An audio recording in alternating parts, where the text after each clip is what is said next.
bengis bener sih ini.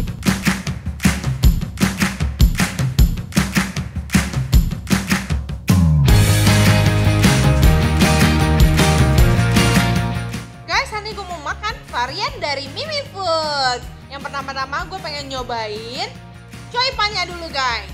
Langsung kita cobain ya guys, coipannya. Yang luarnya enak banget, kenyal, dalamnya full bangkuang. Bawang putih goreng ini wangi banget asli. Terus sambelnya ini yang sambel yang model yang paling gue suka banget nih. Sambal coipan enak banget nih, rasanya semuanya udah perfect banget.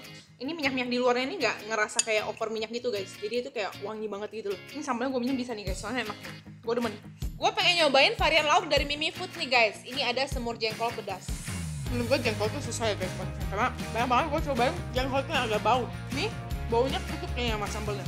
Karena sambalnya ada aroma yang khas gitu guys. Pakai nasi udah pasti nyampol banget ini. Rasa dari sambalnya lebih ke manis. Terus mari kita cobain sambal cuminya. Ini sambal ya guys ya, bukan lauk. Jadi itu asin. Mungkin kita tambahin telur dadar yang masih nggak dikasih garam apa-apa, yang plain lebih cocok.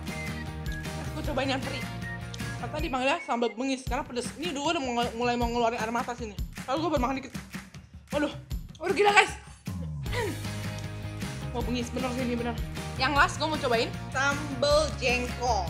Kalau sambal jengkolnya berasa tomat sama jengkol yang masih agak keras menurut gue. Lebih lembekkan si semurnya. Jadi yang kayak gue tadi bilang ya, sambalnya tuh variannya lebih asin karena kan dia buat lauk ya, bukan buat lauk, buat temennya lauk gitu. Kalau si semurnya nggak keasinan. Jangan lupa like dan subscribe. Sampai jumpa guys di kulon berikutnya ya.